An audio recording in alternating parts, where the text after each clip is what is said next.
मित्रों नमस्कार, चैनल में आप सभी का स्वागत है। आइए आज हम लोग पढ़ते हैं या थोड़ा सा इसके बारे में जानते हैं।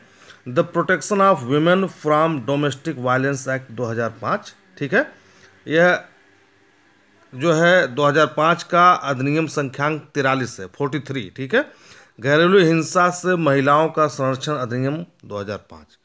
तो इसका अधिनियम संख्यांक जो है 43 है। आप लोग याद कर लीजिए, परीक्षा में पूछा भी जा सकता है। थोड़ा सा इसके बारे में हम लोग जानेंगे।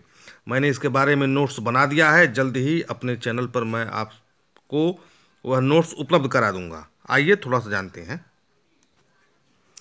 यहाँ पर देखिए, इसमें कुल 5 अध्याय हैं। तो अध्याय 1 में जो है 2 धारा है। धारा 1 संक्षिप्त शीर्षक विस्तार और प्रारंभ है, संक्षिप्त नाम विस्तार और प्रारंभ है। धारा 2 जो है परिभाषाओं से संबंधित है। और अध्याय 2 में सिर्फ एक धारा है।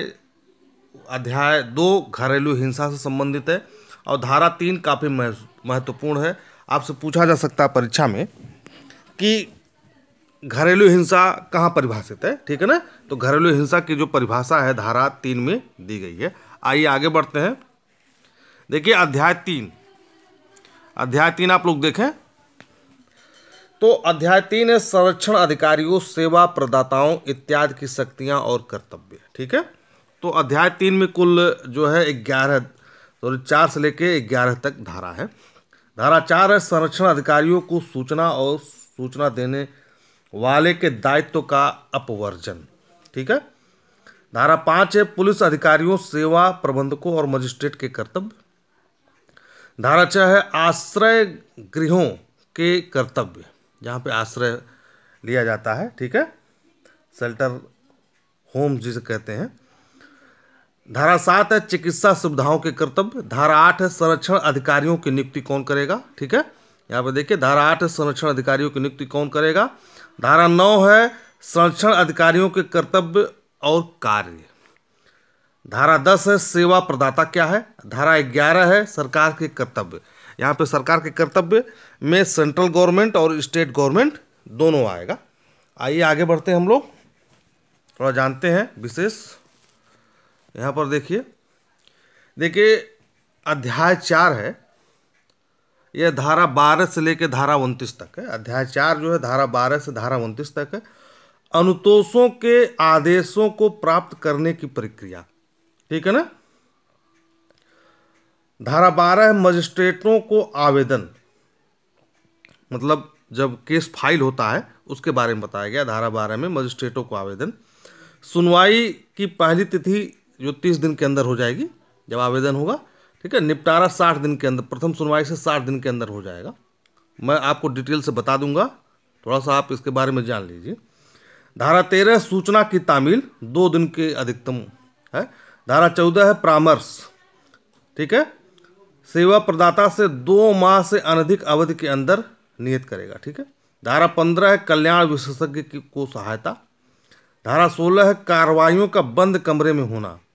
ठीक है ना, यदि मजिस्ट्रेट समझता है या पक्षकार आवेदन करते हैं तो कार्रवाई जो है बंद कमरे में हो सकती है, यह मैंडेटरी नहीं है।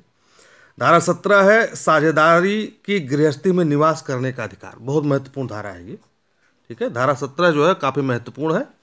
धारा 18 संरक्षण आदेश। धारा 19 है निवास आदेश। धारा 20 है आर्थिक अनुतोष। धारा 21 है अभिरक्षा आदेश। धारा 22 है प्रतिकर आदेश। ठीक है, तो अभिरक्षा आदेश जो है अस्थायी अभिरक्षा मजिस्ट्रेट प्रदान करेगा। धारा 22 है प्रतिकर आदेश। प्रत्यर्थी द्वारा कार्यरत घरेलू हिंसा के कृत्यों के कारण मानसिक संताप व भावनात्मक जो संकट है उसके अतिरिक्त आदेश दे सकता है प्रतिकर के लिए। ठीक है, आइए आगे बढ़ते हैं हम लोग।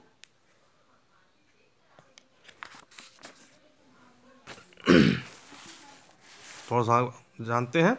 देखिए धारा 23 अंतरिम और एक पक्षी आदेश देने की शक्ति। ठीक है, व्यथित व्यक्ति के शपथ पत्र के आधार पर होगा। धारा 22 है, धारा 24 है न्यायालय आदेश की प्रतियों को निःशुल्क देगा। धारा 25 है आदेश की अवधि और उसमें परिवर्तन। ठीक है, तो ये जो यहाँ पे आप देख रहे हैं धारा 24 आदेश की प्रतियों को निःशुल्क देगा। तो एक जो जिसने आवेदन किया उसे देगा। ठीक है, और दूसरा जो प्रति देगा वो पुलिस थाना जहाँ पे ये व्यक्ति निवास करता है वहाँ पे देगा। ठीक है। तो धारा 26 से दूसरे वादों और न्यायिक कार्रवाइयों में अनुतोष। धारा 27 से क्षेत्राधिकार। ठीक है। तो क्षेत्राधिकार क्या है देखिए, न्यायिक मजिस्ट्रेट प्रथम श्रेणी और महानगर मजिस्ट्रेट। आपसे पूछा जा सकता है क्षेत्राधिकार किसे किसे है। धारा 28 से प्रक्रिया। धारा 29 है अपील, क्योंकि हम जो घरेलू हिंसा की कार्रवाई होती है वो मजिस्ट्रेट के समक्ष होती है, तो इसलिए वो जो इसकी अपील होती है वो सत्र न्यायालय में डीजे के यहाँ होगी। ठीक है ना, डिस्ट्रिक्ट जज के यहाँ होती है। चलिए आगे बढ़ते हैं हम लोग। 30 दिन के अंदर होगी अपील। देखिए अध्याय 5 है प्रकीर्ण मिसलेनियस है ये। धारा 30 है संरक्षण अधिकारियों और सेवा प्रदाताओं के सदस्यों का लोक सेवक होना। धारा 31 है प्रत्यर्थी। प्रत्यर्थी का मतलब जो मारता पीटता है। ठीक है ना। रिस्पोंडेंट द्वारा संरक्षण आदेश के भंग हेतु सख्ती। यदि प्रत्यर्थी कोई आदेश भंग करता है तो उसे 1 वर्ष की सजा या 20,000 रुपये का जुर्माना होगा या दोनों होगा। ठीक है। धारा 32 है संज्ञान और सबूत। यह असंज्ञेय अपराध है, यह अपराध संज्ञेय है और अजमानती प्रकृति का। यह भी महत्वपूर्ण है। ये दोनों धारा महत्वपूर्ण, धारा 31 और धारा 32 महत्वपूर्ण है। ठीक है ना। धारा 33 है संरक्षण अधिकारियों द्वारा कर्तव्य के निर्वहन न करने के लिए सस्ती। ठीक है। शास्ति का मतलब होता है दंड। तो यदि कोई अधिकारी अपने कर्तव्य का पालन नहीं करता है तो उसे 1 वर्ष की सजा होगी प्लस 20,000 रुपया जुर्माना होगा या दोनों हो सकता है। ठीक है। धारा 34 है संरक्षण अधिकारी द्वारा किए गए अपराध का संज्ञान।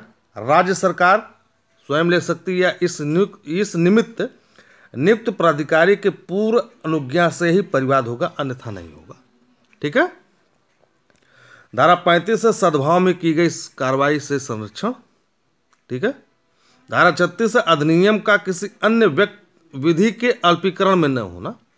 धारा 37 है केंद्र सरकार के नियम बनाने की शक्ति। ठीक है। 30 दिन की कुल अवधि के जब संसद सत्र में हो। तो यह आपका जो है घरेलू हिंसा यहाँ पे समाप्त होता है। नोट्स में बहुत जल्द बना चुका हूँ, जल्द ही किसी दिन मैं आपको पॉक्सो एक्ट का और घरेलू हिंसा से संबंधित जो नोट्स है मैं अपने चैनल पे अपलोड कर दूंगा। तो वीडियो देखने के लिए आप सभी को बहुत बहुत धन्यवाद, बहुत बहुत आभार।